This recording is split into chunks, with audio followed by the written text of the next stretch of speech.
ناظرین،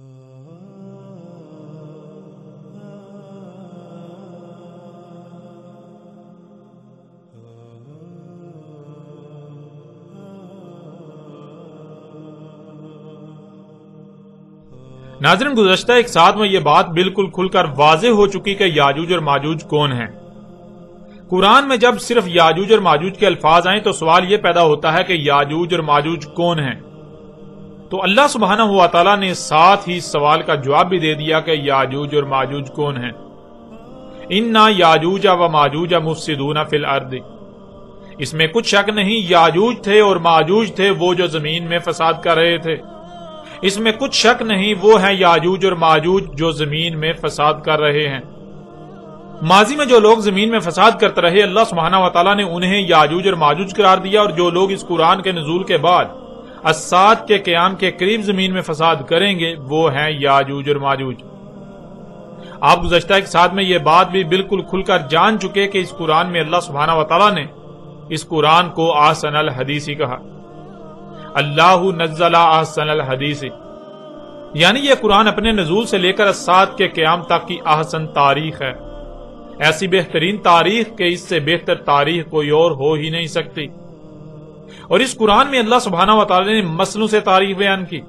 وَلَقَدْ صَرَفْنَا لِلنَّاسِ فِي هَذَا الْقُرْآنِ مِنْ كُلِّ مَثَلٍ، یعنی ماضی میں جو کچھ بھی ہوا اس میں سے وہ ایسے الفاظ میں بیان کیا جو خوب اس قرآن کے نزول سے لے کر الساعۃ کے قیام تک وقوع پذیر ہونا تھا۔ جو معاملہ یا مسئلہ لوگوں کو پیش آنا تھا، ہر بات ہر شے کا ذکر کیا گیا اس قرآن میں مسئلوں سے۔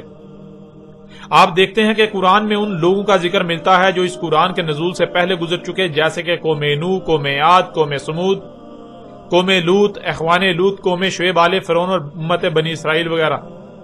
لیکن یہ جان لیں کہ اس قرآن میں اللہ سبحانہ و تعالیٰ نے ان کے قصے و کہانیاں بیان نہیں کی۔ اس قرآن میں اساطیر الاولین نہیں ہے، بلکہ گزشتہ ایک ساتھ میں یہ بات بالکل کھول کر واضح کی جا چکی کہ اسی قرآن میں اللہ سبحانہ و تعالیٰ نے کہا فَجَعَلْنَاهُمْ سَلَفًا وَمَثَلًا لِلْآخِرِينَ، پس کر دیا ہم نے انہیں سلفا، یعنی ایک ایک کو گزرے ہوئے کر دیا۔ جو اس قرآن کے نزول سے پہلے دنیا میں آئے تھے اب گزرے ہوئے ہو چکے، اور جنہیں ایک ایک کو گزرے ہوئے کر دیا انہیں نہ صرف گزرے ہوئے کر دیا بلکہ انہیں مثل کر دیا آخرین کے لیے، یعنی بعد میں آنے والوں کے لیے، اس قرآن کے نزول سے لے کر الساعۃ کے قیام تک آنے والوں کے لیے۔ اس قرآن کے نزول سے پہلے جو قومیں بھی اس دنیا میں آباد تھیں، جو قومیں بھی اس دنیا میں آئی، ان سب کے سب کو گزرا ہوا کر دیا، اور انہیں نہ صرف گزرا ہوا کر دیا بلکہ انہیں مثل کر دیا اس قرآن کے نزول سے لے کر الساعۃ کے قیام تک آنے والوں کے لیے۔ اس لیے اس قرآن میں جہاں جہاں بھی گزشتہ قوموں کا ذکر کیا گیا تو وہ اصل میں ان کا ذکر کرنا مقصود نہیں تھا، بلکہ اس قرآن کے نزول سے لے کر الساعۃ کے قیام تک آنے والوں کی مسلوں سے تاریخ اتاری گئی۔ اس قرآن میں اس قرآن کے نزول سے پہلے گزر جانے والے وہ لوگ جو زمین میں فساد کرتے رہے ان کا ذکر کرتے ہوئے ان کے بارے میں اللہ سبحانہ و تعالیٰ نے کہا کہ وہ یاجوج اور ماجوج تھے، اور قرآن میں انہیں یاجوج اور ماجوج کہنا یہ اساطیر الاولین نہیں، یعنی جو گزر چکے ان کی سطریں نہیں، بلکہ ان کی مسلوں سے قرآن کے نزول کے بعد الساعۃ کے قریب آنے والے مفسدون فی الارض جو کہ یاجوج اور ماجوج ہیں ان کی تاریخ اتاری گئی۔ آج سے 14 صدیاں قبل ہی یاجوج اور ماجوج کی مسلوں سے تاریخ اتاری گئی تھی۔ اس لیے اب قرآن سے ہی آپ پر واضح کرتے ہیں کہ وہ کون سے لوگ تھے جو اس قرآن کے نزول سے قبل دنیا میں آئے اور وہ زمین میں فساد کرتے رہے۔ انہوں نے کیسے اور کس طرح زمین میں فساد کیا اور پھر بالآخر اسی اپنے ہاتھوں سے کیے ہوئے فساد کے سبب ہلاک ہوئے، اور جیسے اللہ نے ان کا اس قرآن میں ذکر کیا آج بھی ان کی مسل لوگ موجود ہیں جو ان کی مسل زمین میں فساد کر رہے ہیں۔ ناظرین، یہ اللہ کا قانون ہے کہ اللہ نے ہر قوم کے شروع اور آخر میں رسول بھیجا، یعنی اللہ کا قانون ہے کہ اللہ کسی بھی قوم، کسی بھی امت کے شروع میں ایک رسول اور پھر اس کے آخر میں بھی ایک رسول پیش کرتا ہے۔ رسول بھیجا جاتا ہے بینات کے ساتھ، یعنی رسول آ کر سب کچھ کھول کھول کر واضح کر دیتا ہے۔ کسی بھی قوم کے شروع میں جب رسول بیس کیا جاتا ہے تو رسول آ کر انسانوں پر ان کی اس دنیا میں موجودگی کا مقصد اور اس مقصد کو پورا کیسے کرنا ہے، اگر اس مقصد کو پہچان کر جان کر اسے پورا نہیں کیا جاتا تو اس کے نقصانات کیا ہوں گے، کن کن تباہیوں ہلاکتوں کا سامنا کرنا پڑے گا، سب کچھ کھول کھول کر واضح کرتا ہے۔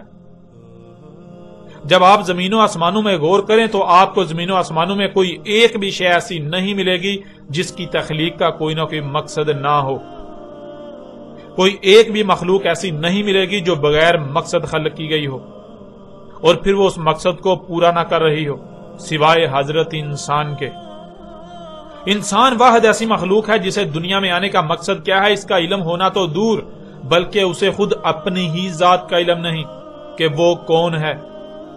مثلا اگر آپ کے ہاتھ کی طرف اشارہ کر کے آپ سے پوچھا جائے، آپ سے سوال کیا جائے کہ یہ کیا ہے، تو آپ فوراً جواب دیں گے کہ یہ ہاتھ ہے، اور جب آپ سے یہ سوال کیا جائے کہ یہ کس کا ہے تو آپ فوراً کہیں گے، فوراً جواب دیں گے کہ یہ میرا ہاتھ ہے۔ اسی طرح پاؤں کی طرف اشارہ کر کے پوچھا جائے کہ یہ کیا ہے تو آپ فوراً جواب دیں گے کہ یہ پاؤں ہے، اور جب یہ سوال کیا جائے کہ کس کا ہے تو فوراً جواب دیں گے کہ یہ میرا پاؤں ہے، یعنی یہ میرا ہے۔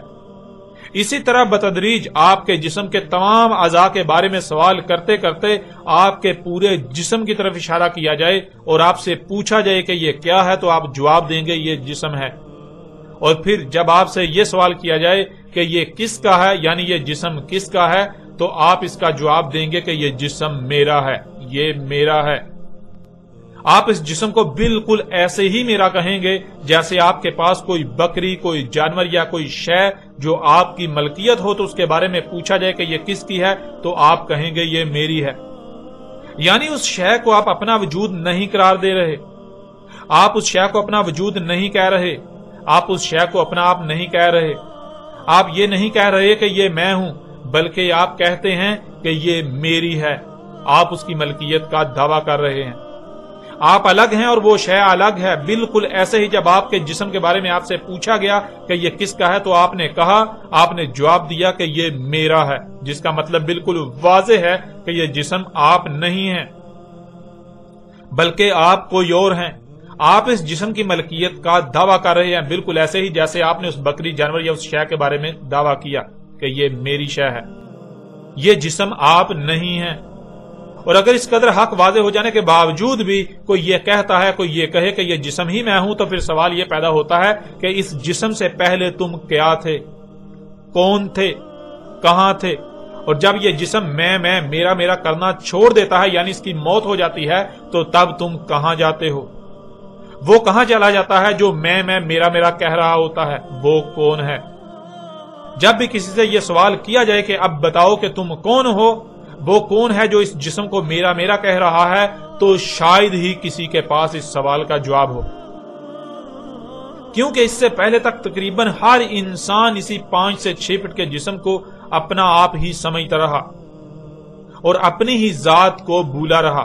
اسے علم ہی نہیں تھا کہ یہ جسم وہ نہیں بلکہ یہ جسم اس کا ہے، جس وجہ سے اس کے پاس اس سوال کا جواب ہی نہیں ہوگا کہ وہ کون ہے، اس کی اپنی حقیقت کیا ہے، جس سے یہ بات بالکل کھل کر واضح ہو جاتی ہے کہ حضرت انسان تو خود اپنی ہی ذات کو بھول چکا ہے، وہ اپنے آپ کو ہی ایسے بھولا ہوا ہے جیسے کہ اس کا اپنا کوئی وجود ہی نہ ہو، اور وہ آج تک اس 5 سے 6 فٹ کے مادی جسم کو اپنا آپ سمجھتا رہا۔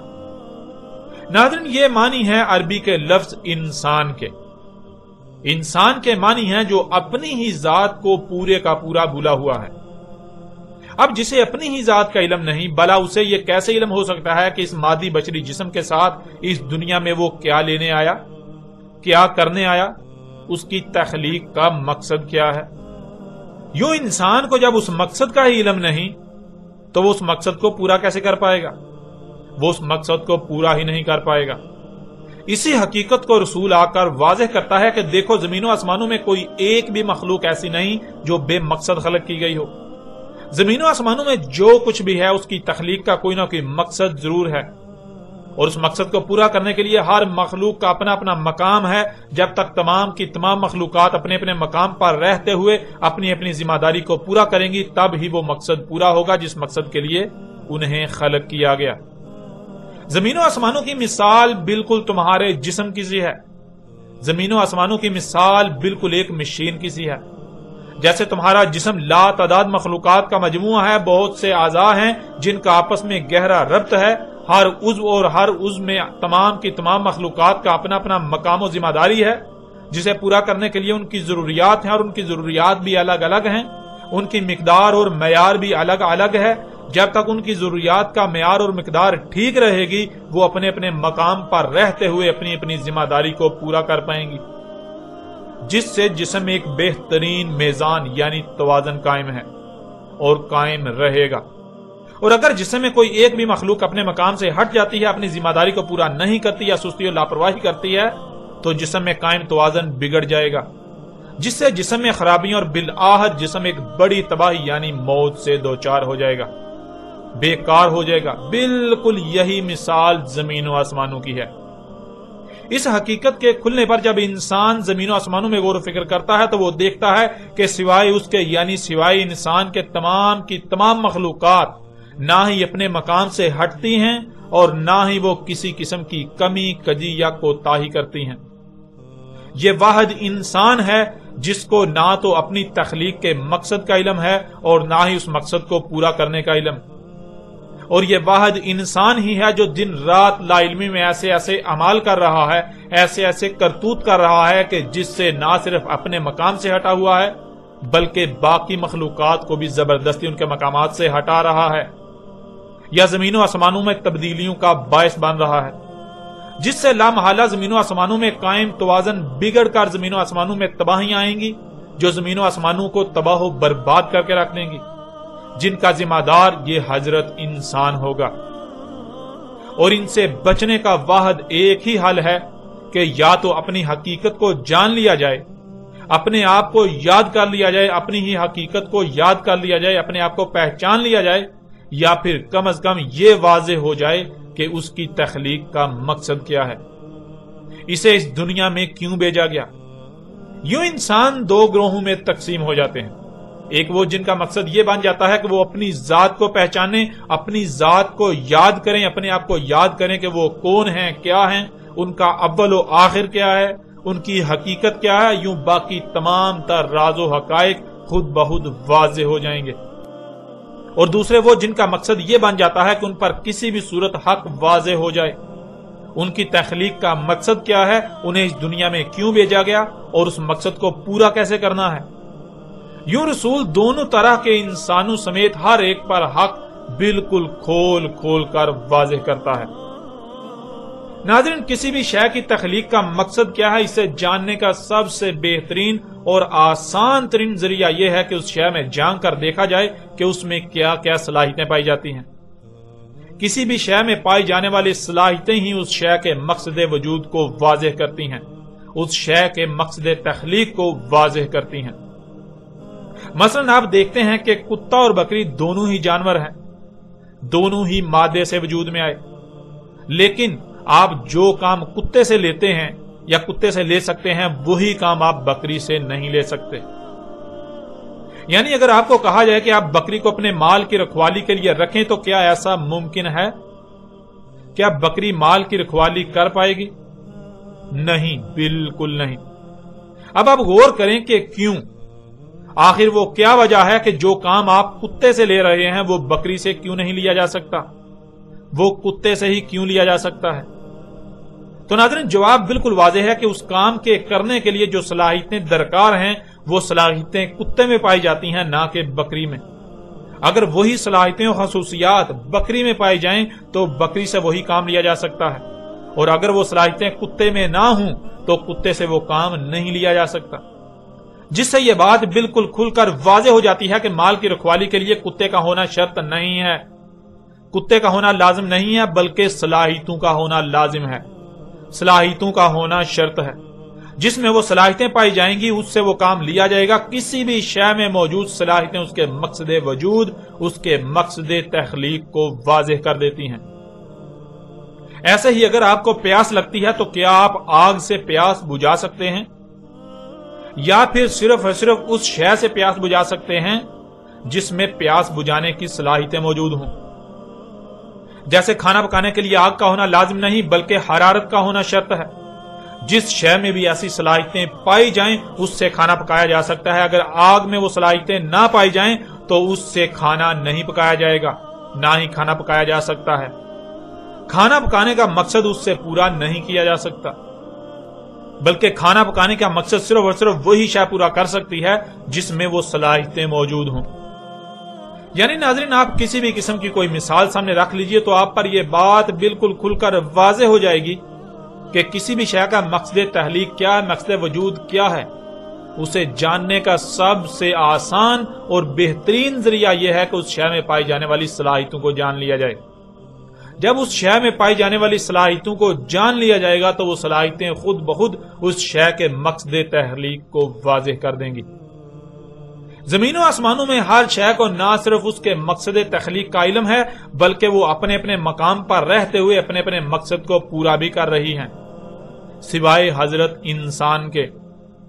انسان کا مقصد تخلیق کیا ہے، اس کو جاننے کے لیے اس میں موجود صلاحیتوں کو جاننا ہوگا. اور انسان چونکہ بشر ہے تو جب اس بشر میں غور کیا جائے تو بالکل کھل کر واضح ہو جاتا ہے کہ زمین و آسمانوں میں اس بشر کی مثال کسی مشین، کسی گاڑی کے خالق و مالک اور ڈرائیور کسی ہے. اس بشر میں زمین و آسمانوں میں خلق کرنے کی صلاحیتیں ہیں، مالک بننے کی صلاحیتیں ہیں، نظام چلانے کی صلاحیتیں ہیں. جیسے آپ اپنے ہی وجود میں غور کریں تو آپ پر یہ بات بالکل واضح ہو جائے گی کہ آپ کے جسم میں ہر عضو کا اپنا اپنا مقصد ہے. ٹانگوں کا مقصد جسم کو ادھر سے ادھر لے جانا، ہاتھوں کا مقصد جسم کے لیے کچھ بھی کرنا، دل کا مقصد جسم کے لیے دھڑکنا، آنکھوں کا مقصد جسم کے لیے دیکھنا، کانوں کا مقصد جسم کے لیے سننا، دماغ کا مقصد پورے جسم یعنی پورے وجود کا نظام چلانا، پورے جسم کی دیکھ بھال کرنا. تو جیسے جسم میں دماغ کی اہمیت و حیثیت ہے، بالکل یہی اہمیت و حیثیت زمین و آسمانوں کی مخلوقات میں اس بشر کی ہے. بشر کا مقصد زمین و آسمانوں کا نظام چلانا ہے.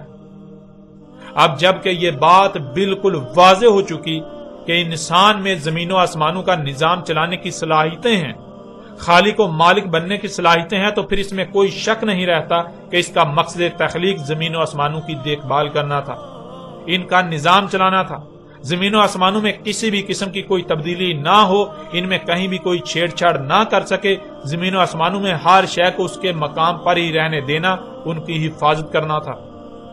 جیسے ہاتھ جسم کی حفاظت کرتے ہیں، جسم کو کسی بھی نقصان سے بچاتے ہیں، نقصان سے محفوظ رکھتے ہیں، بالکل ایسے ہی اس بشر کی تخلیق کا مقصد زمین و آسمانوں کی حفاظت کرنا تھا، انہیں کسی بھی قسم کے نقصان سے محفوظ رکھنا تھا. اور ناظرین، یہی ہر رسول نے آ کر واضح کیا، یہی ہر رسول نے آ کر کہا، جیسا کہ آپ سورہ البقرہ کی آیت نمبر 21 کو اپنی آنکھوں سے سکرین پر دیکھ رہے ہیں. یا ایھا الناس اعبدوا ربکم الذی خلقکم والذین من قبلکم. اے لوگو، کس کی عبادت کر رہے ہو؟ جو رب تھا تمہارا اس کی عبادت کرو. یعنی تمہیں جو کچھ بھی عطا کیا گیا، جو بھی صلاحیتیں دی گئیں، جو کچھ بھی دیا گیا، تم اس کا استعمال کس کے لیے کر رہے ہو؟ کس کے پیچھے، کس کے حصول میں ان سب کا استعمال کر رہے ہو؟ اس کے پیچھے، اس کے لیے ان سب کا استعمال کرو جس نے تمہیں وجود دیا، اور یہ سب جس نے تمہیں عطا کیا. تمہارا رب تھا وہ ذات جس نے تمہیں خلق کیا اور ان لوگوں کو خلق کیا جو تم سے پہلے تھے. پھر اسی طرح سورہ ال عمران کی آیت نمبر 51 میں اللہ سبحانہ وتعالی کا کہنا ہے، ان اللہ ربی و ربکم فاعبدوہ ھذا صراط مستقیم. یعنی جو بھی رسول آیا تو ہر رسول کی دعوت یہی رہی، اس میں کچھ شک نہیں، اللہ تھا میرا رب اور تمہارا رب. کس کی عبادت یعنی غلامی کر رہے ہو؟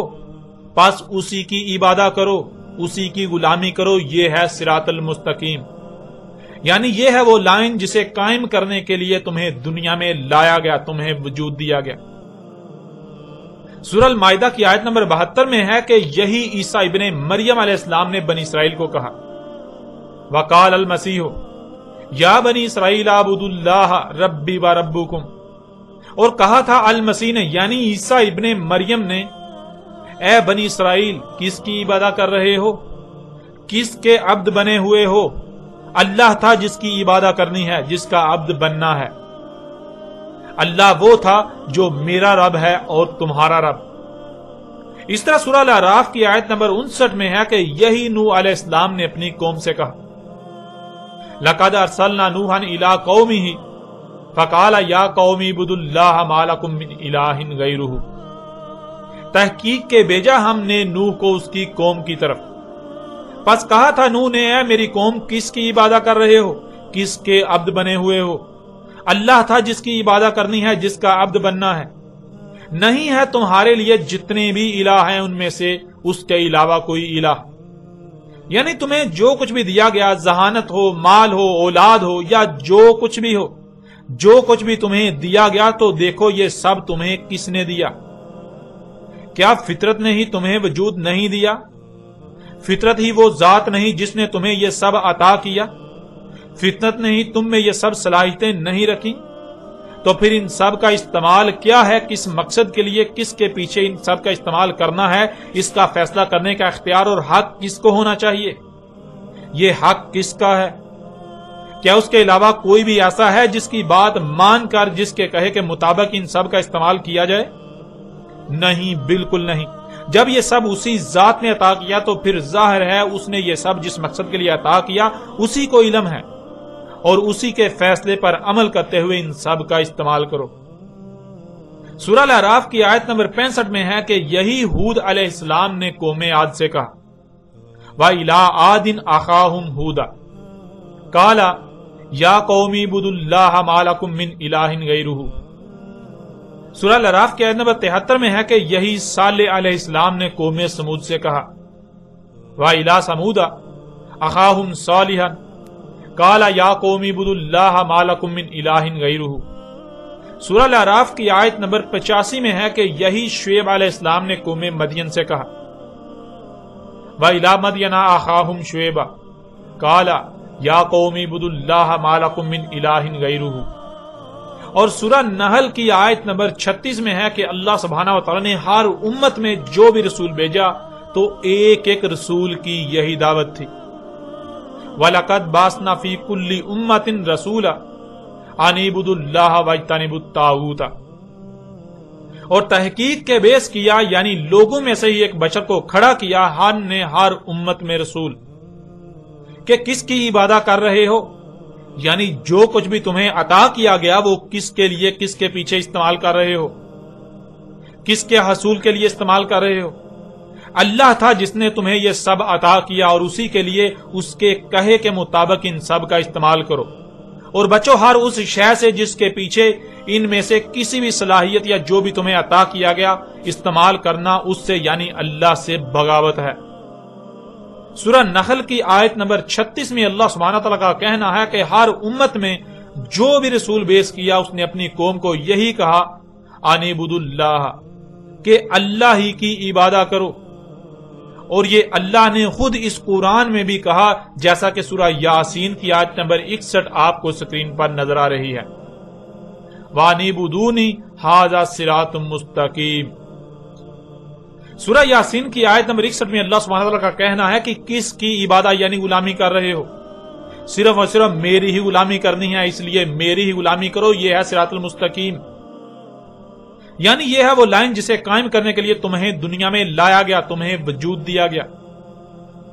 اور ناظرین اب سوال یہ پیدا ہوتا ہے کہ اللہ کیا ہے، کیونکہ جب تک اللہ کا ہی علم نہیں ہوگا تب تک نہ تو یہ واضح ہو پائے گا کہ عبادت یعنی غلامی ہے کیا، اور نہ ہی یہ واضح ہوگا کہ اللہ کی غلامی یعنی اللہ کی عبادت کیسے کی جا سکتی ہے۔ اللہ کی عبادت کیا ہے اس وقت تک علم نہیں ہو سکتا جب تک کہ یہ واضح نہ ہو جائے کہ اللہ کیا ہے، اور اللہ کیا ہے اس کو بھی اللہ نے پورے قرآن میں جگہ جگہ واضح کر دیا، جیسا کہ آپ ان چند آیات کو اپنی سکرین پر دیکھ رہے ہیں۔ سورہ آل عمران کی آیت نمبر 51 میں اللہ سبحانہ تعالیٰ کا کہنا ہے ان اللہ ربی و ربکم فاعبدوہ ھذا صراط مستقیم۔ سورہ مریم کی آیت نمبر 36 میں اللہ سبحانہ تعالیٰ کا کہنا ہے وَإِنَّ اللَّهَ رَبِّي وَرَبُّكُمْ فَاعْبُدُوهُ ھذا صراط مستقیم۔ اس طرح سورہ البقرہ کی آیت نمبر 21 میں اللہ سبحانہ تعالیٰ کا کہنا ہے یا ایھا الناس اعبدوا ربکم الذی خلقکم والذین من قبلکم لعلکم تتقون۔ ان اللہ، اس میں کچھ شک نہیں اللہ تھا۔ اب سوال یہ پیدا ہوتا ہے کہ کیا ہے اللہ؟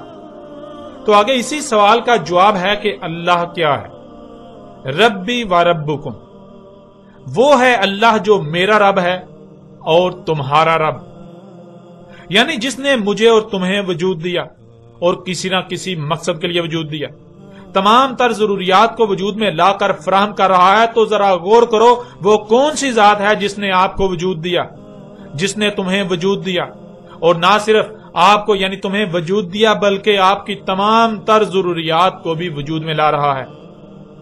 جب آپ غور کریں گے تو یہ کائنات میں جو کچھ بھی ہے یہ آپ کے سامنے آئے گا۔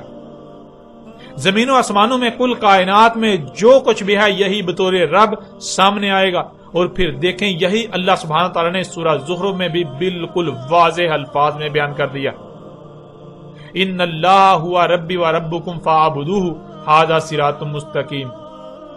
ان اللہ کی ہے پر زبر ہے جس سے لفظ اللہ ماضی کا صیغہ بن جاتا ہے۔ یوں ان اللہ کے معنی بنیں گے، اس میں کچھ شک نہیں اللہ تھا۔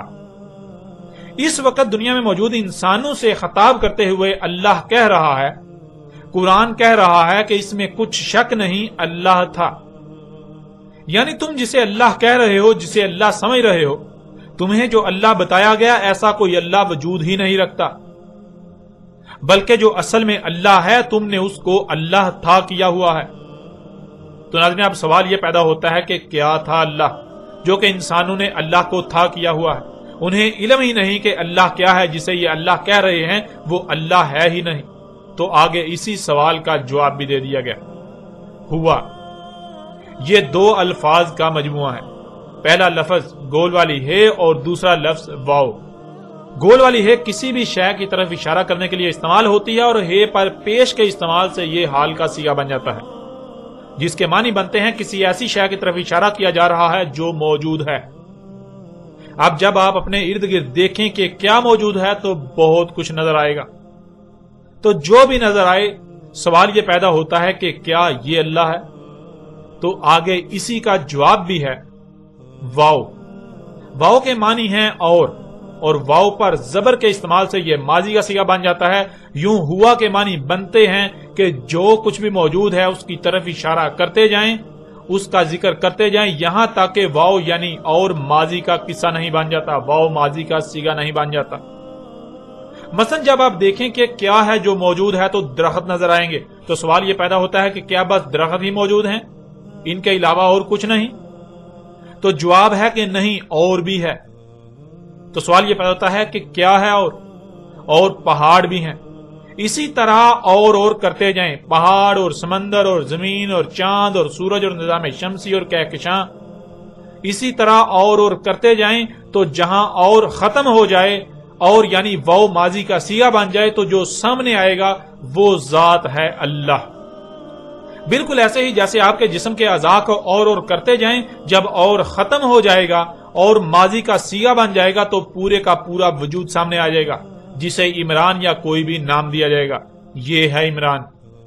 جسم کے کسی بھی عضو کو عمران نہیں کہا جائے گا، بلکہ ہر عضو کا الگ الگ نام ہے اور ہر عضو عمران کی آیت ہے۔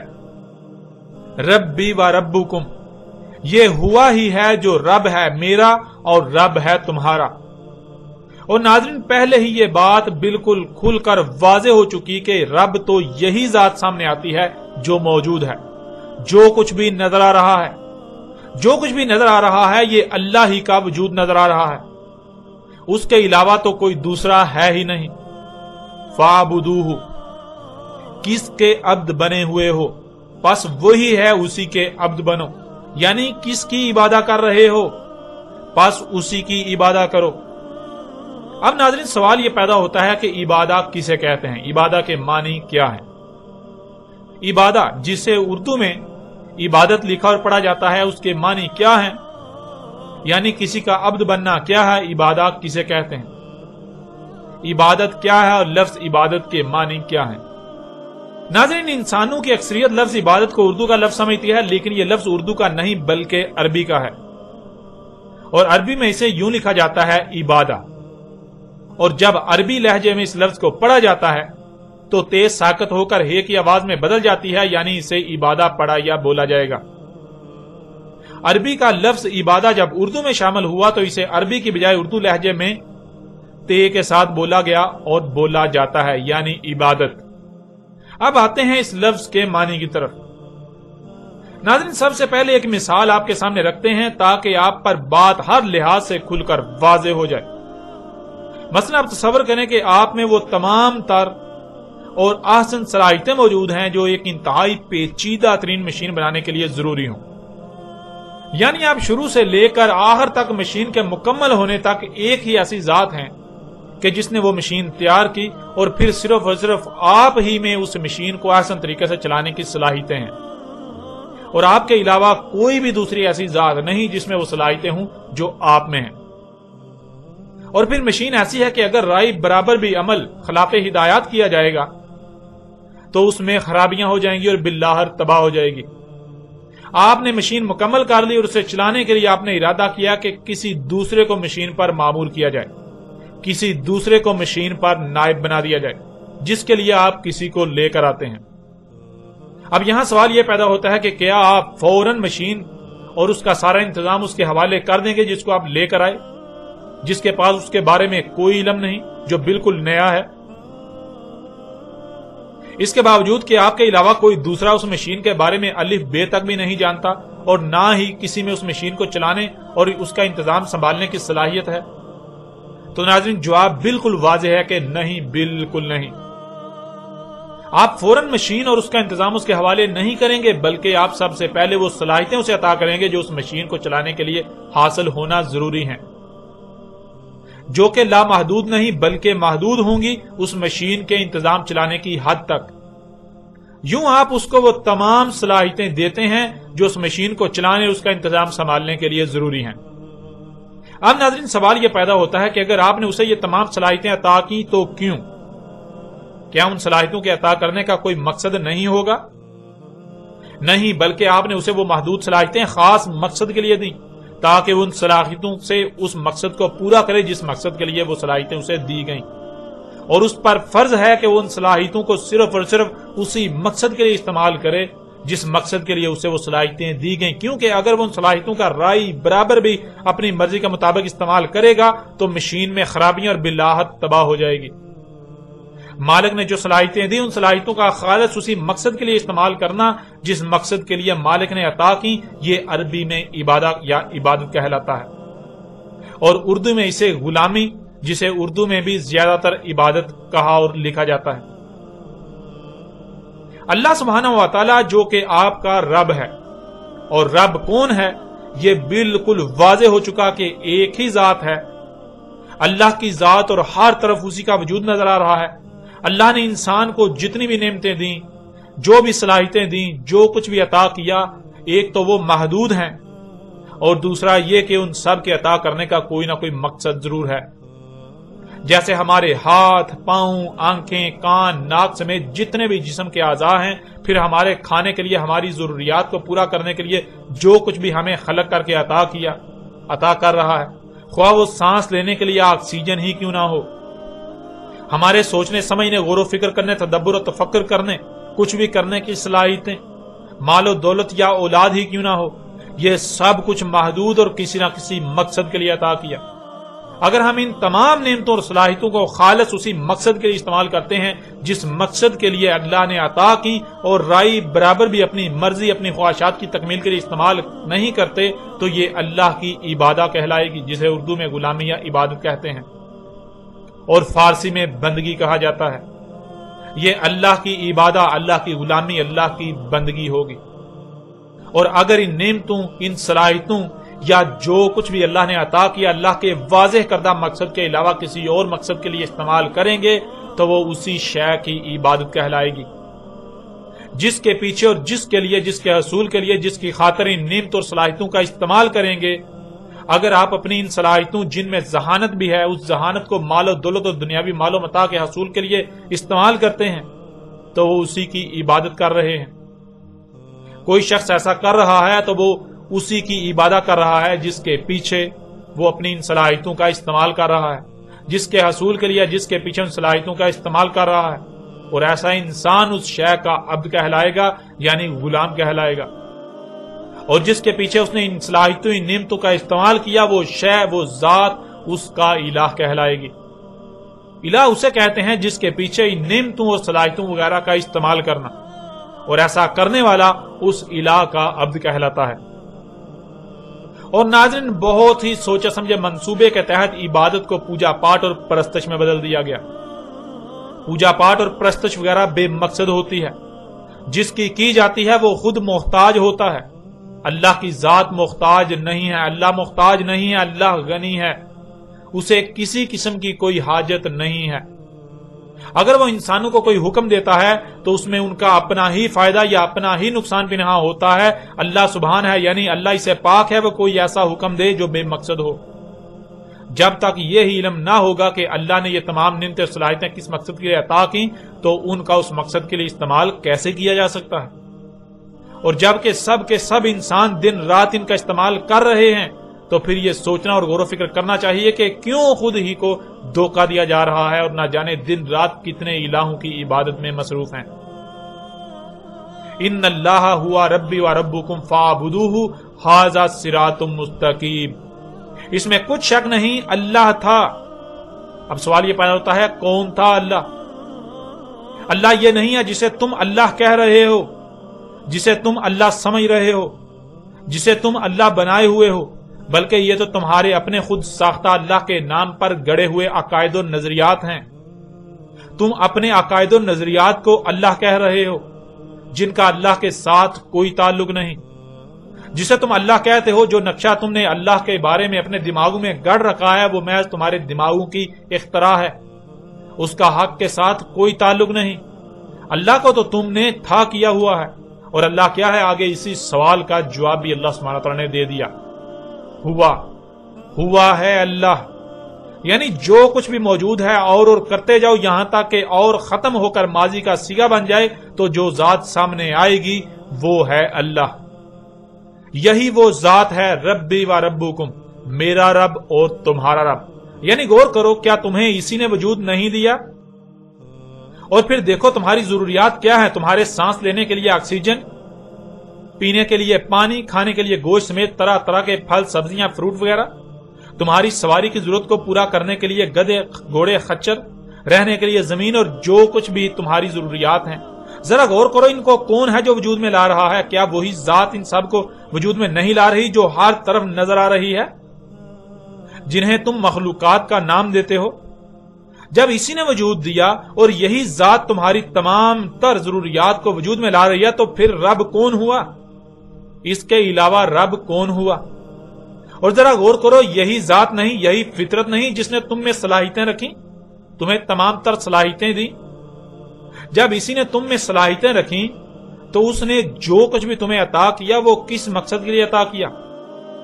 ذرا غور کرو، تمہاری ذات میں تمہارے ہاتھ کس کے لیے ہیں؟ کیا تمہاری اپنی ہی ذات کی حفاظت کے لیے ہیں یا کسی دوسرے کے لیے؟ تمہاری ذات میں تمہاری زبان کا مقصد کیا ہے؟ تمہارے ہی وجود کی ترجمانی یا پھر کسی دوسرے کی؟ تمہاری ذات میں تمہارے دل کا مقصد کیا ہے؟ کسی دوسرے کے لیے دھڑکنا یا پھر تمہارے لیے؟ اسی طرح کسی بھی عضو کی مثال لے لو، تم اپنے ہی جسم میں کسی بھی خلق کی کسی بھی مخلوق کی مثال لے لو، تو جس ذات نے فطرت نے تمہیں وجود دیا اس نے کسی اور کے لیے تمہیں وجود دیا؟ ایسا کیسے ہو سکتا ہے؟ جو بھی صلاحیتیں اس نے تمہیں دیں کیا کسی اور کے استعمال کے لیے، کسی اور کے پیچھے استعمال کرنے کے لیے دیں یا پھر اسی وجود کے لیے جس نے تمہیں یہ سب صلاحیتیں دیں؟ جب وجود اس ذات نے دیا، تمام تر صلاحیتیں یا جو کچھ بھی ہے اسی ذات نے عطا کی، تو پھر جو کچھ بھی اس نے عطا کیا اس کا استعمال اس کے علاوہ کسی اور کے لیے کرو، یہ حق ہو سکتا ہے؟ یا وہ ذات تمہیں اس بات کی اجازت دے گی؟ وہ تمہیں اس بات کی اجازت دے گی کہ تم اسی کی دی ہوئی صلاحیتوں سے، اسی کے دے ہوئے اسباب و وسائل سے اسی کے ساتھ دشمنی کرو؟ فاعبدوہ، ذرا غور تو کرو کیا کر رہے ہو، کس کی غلامی کر رہے ہو؟ یہ جو کچھ بھی تم کر رہے ہو، تمہیں جو صلاحیتیں دیں، جو مال دیا، جو اولاد دی، جو ذہانت دی، جو زندگی دی، جو صحت دی، جو وقت دیا، تمہیں سانس لینے کے لیے آکسیجن، کھانے کے لیے پھل سبزیاں، پینے کے لیے پانی، رہنے کے لیے زمین، آرام کرنے کے لیے رات بنائی، اور جو کچھ بھی تمہیں عطا کیا ذرا غور تو کرو، جس نے تمہیں عطا کیا کیا اسی کے لیے ان سب کا استعمال کر رہے ہو یا پھر اس کے ساتھ دشمنی میں ان سب کا استعمال کر رہے ہو؟ فطرت نے تمہیں یہ سب عطا کیا، تم اسی کے خلاف ان سب کا استعمال کر رہے ہو، اسی میں چھیڑ چھاڑ کر رہے ہو، اسی میں پنگے لے رہے ہو، اسی میں تبدیلیاں کر رہے ہو، اسی کی غلامی کے بجائے اس کے ساتھ دشمنی کر رہے ہو، تو جان لو، باز آ جاؤ۔ اگر تمہیں یہ سب کچھ عطا کیا گیا تو اس لیے نہیں بلکہ اس لیے عطا کیا گیا کہ اسی کی عبادت کرو، یعنی اسی کی غلامی کرو۔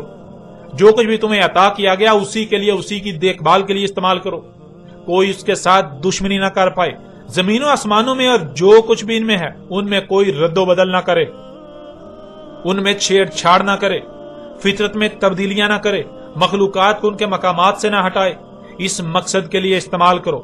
اگر مخلوقات کو ان کے مقامات سے ہٹایا جا رہا ہے تو ایسا کرنے والوں کو روکنے کے لیے تمہیں یہ سب عطا کیا گیا۔ زمینوں آسمانوں کی اصلاح کرنے کے لیے تمہیں یہ سب عطا کیا گیا۔ جیسے تمہاری ذات میں آنکھیں، کان، ناک، زبان، منہ، ہاتھ، پاؤں سمیت تمام کے تمام اعضاء کا مقصد تمہاری ہی ذات کی غلامی ہے۔ وہ جو بھی کریں گے تمہارے ہی جسم کے لیے کریں گے، تمہارے ہی جسم کے لیے کرتے ہیں۔ بالکل ایسے ہی تم نے جو بھی کرنا ہے، تم جو بھی کرو تو اللہ ہی کی غلامی کرو، اللہ ہی کی غلامی کرنی ہے، ایک بھی عمل اس کی بغاوت والا نہ ہو۔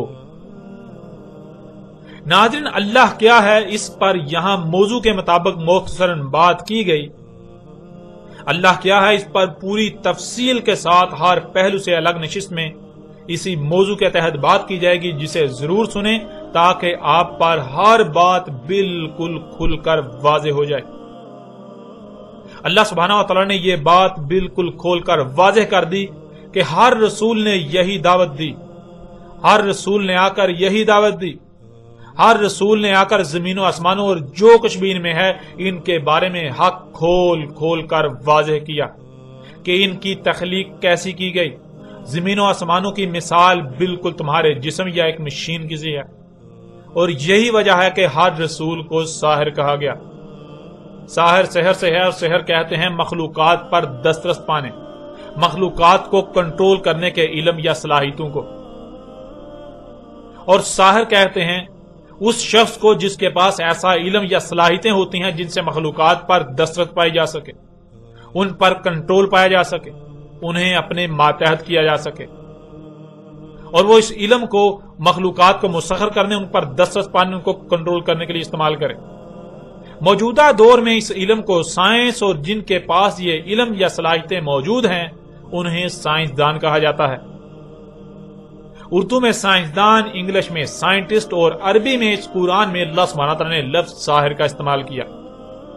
آپ قرآن اٹھا کر دیکھ لیں، پورے کا پورا قرآن زمین و آسمانوں اور جو کچھ بھی ان میں ہے ان کے بارے میں بات کرتا ہے۔ ہر رسول کی دعوت بھی یہی تھی۔ نہ تو قرآن میں کسی پوجا پاٹ کا ذکر ہے اور نہ ہی کسی ایک بھی رسول نے پوجا پاٹ کی دعوت دی۔ گزشتہ ایک سال میں آپ پر یہ بات بھی بالکل کھول کر واضح کی جا چکی کہ اللہ سبحانہ و تعالیٰ صرف اور صرف تب ہی رسول بیعث کرتا ہے جب اس سے پہلے انسان 100% گمراہی میں ہوتے ہیں، نور کی ایک کرن بھی نہیں ہوتی، کسی کو بھی نہیں علم ہوتا کہ حق کیا ہے، ہر کوئی باطل پر ہوتا ہے۔ اس کے باوجود ہر کوئی خود کو اہل حق سمجھ رہا ہوتا ہے، اور ہر بار یہی وجہ بنی کہ رسول نے آ کر جب حق واضح کیا تو رسول کو سائنسدان کہا گیا کہ یہ تو ساری سائنسی باتیں کرتا ہے، اور دین تو سائنس نہیں بلکہ دین تو پوجا پاٹ کا نام ہے، جس پر ہم نے اپنے آباء و اجداد کو پایا، جس پر یہ ایک لفظ بھی بیان نہیں کرتا، اس لیے اسے تو دین کا علم ہی نہیں، یہ تو دین کی الف بے سے بھی واقف نہیں۔ حالانکہ حقیقت اس کے بالکل برعکس ہوتی ہے کہ انسانوں کو دین کی الف بے کا بھی علم نہیں ہوتا۔ وہ جو کچھ انہیں ان کے آباء و اجداد سے نسل در نسل منتقل ہوا اسے ہی دین سمجھ رہے ہوتے ہیں، حالانکہ وہ دلال مبین میں ہوتے ہیں، وہ دلال مبین ہوتی ہیں، 100% گمراہیاں ہوتی ہیں، ان کو حق کا بالکل علم نہیں ہوتا۔ اور ان کے برعکس جب رسول آ کر حق بیان کرتا ہے تو انسانوں کی اکثریت رسول کی دشمن بن جاتی ہے۔ ناظرین، ہر امت میں، ہر قوم کے شروع میں آنے والے رسول نے یہ حق کھول کھول کر واضح کیا اور پہلے ہی آگاہ کر دیا کہ اگر تم فطرت سے بغاوت کرو گے، اللہ کی حدود سے تجاوز کرو گے، تو جان لو اللہ نے زمین و آسمانوں کو ایسا خلق کیا کہ زمین و آسمانوں میں لا تعداد مخلوقات ایسی ہیں جو غیب ہیں، جن کے قریب بھی نہیں جانا، جن کو نظر انداز کرنا ہے۔ یعنی جنہیں تم سے چھپا دیا گیا، اور کثیر تعداد ایسی مخلوقات بھی ہے جو متشابہات ہیں، یعنی بالکل سامنے نظر تو آ رہی ہیں لیکن ان کا مقصد کیا ہے اس کا علم تمہیں نہیں دیا گیا، یا پھر ان کی تخلیق یا مزید مکمل ان کے بارے میں تمہیں علم نہیں دیا گیا۔ اس لیے اگر وہ سامنے ہیں بھی تو تم نے ان کے پیچھے نہیں پڑنا، ان کو نظر انداز کرنا ہے۔ اس لیے کہ اگر تم اللہ کی لگائی ہوئی حدود سے تجاوز کرتے ہو تو ایک وقت ایسا آئے گا جب اللہ نے جو تم سے چھپا دیا وہ تم پر کھلنا شروع ہو جائے گا، وہ غیب نہیں رہے گا۔ جب ایک شے سامنے آئے گی تو پھر وہ ایک نہیں بلکہ حادثاتی طور پر اللہ کے غیب سے مخلوقات کا سامنے آنے والا ایک نہ ختم ہونے والا سلسلہ شروع ہو جائے گا۔ تم دن بدن بڑھتے ہی جاؤ گے، فطرت سے بغاوت میں بڑھتے ہی جاؤ گے، یہاں تک کہ تم ہلاک ہو جاؤ گے۔ تو ناظرین، جب جب انسانوں نے رسولوں کی دعوت سے اعراض کیا، ان کی طرف سے واضح کیے جانے والے حق کو نظر انداز کرتے ہوئے فطرت سے بغاوت کی، فطرت پر انحصار کرنے کے بجائے فطرت میں چھیڑ چھاڑ کرنا شروع کی، تو ایک وقت ایسا آیا جب حادثاتی طور پر اللہ کا غیب ظاہر ہونا شروع ہو گیا۔ جب اللہ کا غیب ظاہر ہونا شروع ہوا تو انسانوں نے ان مخلوقات کو اپنی مرضیوں کے مطابق تعویلات پہنانا شروع کر دیں، یعنی ان مخلوقات کا اپنی مرضی کے مطابق استعمال کرنا شروع کر دیا، یوں زمین میں فساد کرنا شروع کر دیا، یہاں تک کہ وہ زمین میں فساد عظیم کر بیٹھے کہ واپسی کا رستہ بند ہو گیا۔ تو ہر دور میں ایسے لوگوں کو جو فساد فی الارض کرتے ہیں انہیں اللہ سبحانہ و تعالی نے اس قرآن میں یاجوج اور ماجوج کہا، اور پھر ہر امت کے آخر میں جب ان کے اپنے ہی ہاتھوں یعنی یاجوج اور ماجوج کے کیے ہوئے فساد کا بھیانک رد عمل ان کی سزا عذاب عظیم سر پر آ پہنچا تو اللہ نے اپنا رسول بھیجا جس نے آ کر پھر وہی سارا حق کھول کھول کر واضح کر دیا اور کھول کھول کر متنبہ کیا کہ اب بھی وقت ہے فساد کرنے سے باز آ جاؤ، اللہ سے رجوع کرو ورنہ عذاب تمہارے سر پر کھڑا ہے۔ اور ناظرین، بلا جو ہوں ہی مجرم وہ کیوں اللہ کے بھیجے ہوئے کی دعوت کو تسلیم کریں گے، یہاں تک کہ وہ اسے اللہ کا بھیجا ہوا ہی کیوں تسلیم کریں گے؟ وہ تو ہر لحاظ سے اس کی تکذیب ہی کریں گے، اس کے ساتھ دشمنی ہی کریں گے۔ ناظرین، یہی ماضی میں بھی ہوتا آیا اور یہی آج بھی ہوگا۔ پھر بالآخر رسول کی موجودگی میں عذاب دیا گیا، یاجوج اور ماجوج کو یک لغت عذاب شدید سے ہلاک کر دیا گیا، ان کا نام و نشان تک مٹا دیا گیا، اور رسول اور اس کے ساتھیوں مومنوں یعنی جو رسول کی دعوت کو دل سے تسلیم کر کے اس پر عمل کرنے والے ہوئے انہیں رسول کے ساتھ عذاب عظیم سے بچا لیا گیا اور پیچھے زمین کا وارث بنا دیا گیا۔ اور ناظرین، یہی سب آج ہونا ہے، یہی سب آج ہونا تھا اور یہی آج ہونے جا رہا ہے۔ یاجوج اور ماجوج کیا ہیں یہ تب ہی واضح ہونا تھا جب اللہ کے وعدے کے مطابق اس امت کے آخر میں عذاب سر پر آ جانا تھا۔ اس سے پہلے اگر کوئی یاجوج اور ماجوج کے بارے میں رہنمائی کا دعوے دار بنتا ہے تو وہ اللہ کا شریک ہی ہو سکتا ہے جو اپنی بات اپنے دعوے میں بالکل بے بنیاد اور جھوٹا ہے۔ اس سے پہلے جنہوں نے اللہ کی طرف سے لوگوں کی رہنمائی کرنی تھی ان پر تو یہ فرض تھا کہ وہ لوگوں کو یہ بتاتے کہ یہ جو تم کر رہے ہو یہ فساد عظیم ہے، یہ فساد فی الارض ہے، اسے نہ انجام دو، فساد فی الارض نہ کرو۔ آج سے 14 صدیاں قبل جب انسان دلال مبین میں تھے یعنی 100% گمراہیوں میں تھے، کسی ایک کو بھی علم نہیں تھا کہ حق کیا ہے، نور کی ہدایت کی ایک کرن بھی نہیں تھی، تب اللہ سبحانہ وتعالی نے محمد علیہ السلام کو بیعث کیا اور محمد علیہ السلام پر زمین و آسمانوں اور جو کچھ بھی ان میں ہے ان کے بارے میں تمام کے تمام راز کھول کھول کر واضح کر دیے، اور محمد علیہ السلام نے آسان طریقے سے اپنی ذمہ داری کو نبھایا، انسانوں پر واضح کیا کہ جسے تم دین کا نام دے کر اس پر قائم ہو وہ دین نہیں ہے بلکہ اس کے بالکل برعکس دین تو فطرت ہے، فطرت پر قائم ہونا ہی اصل مقصد ہے۔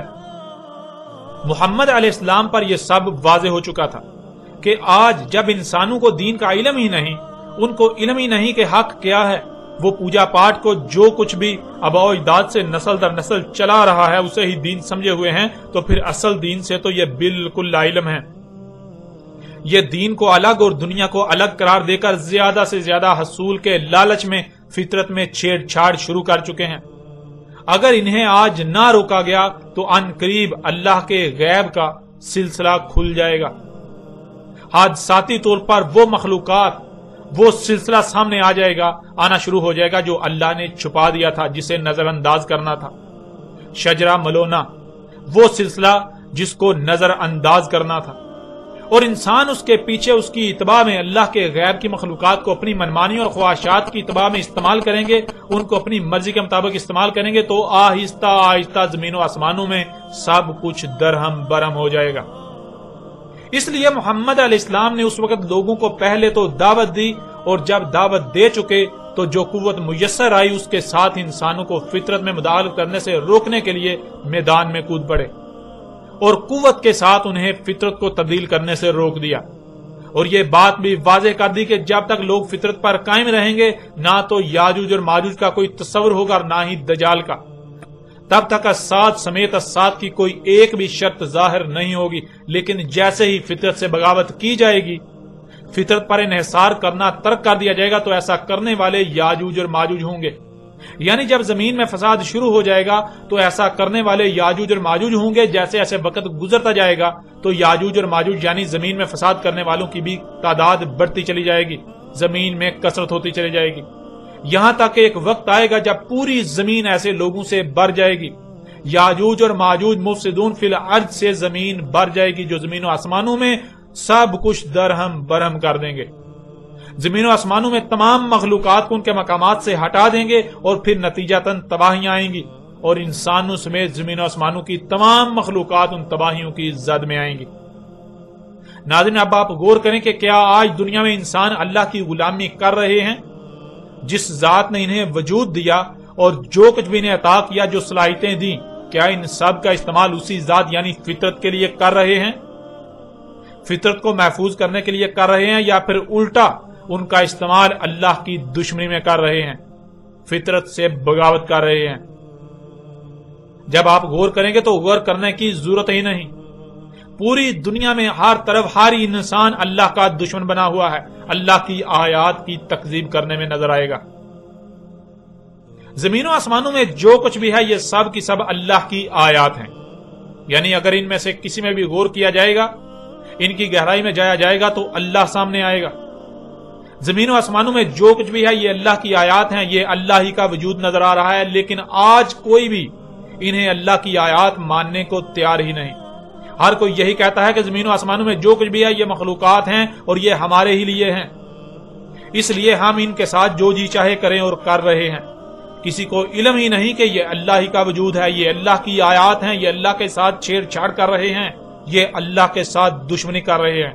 اس لیے ان کو بار بار کہا گیا اللہ سے بچو، اللہ سے بچو، اللہ سے بچو۔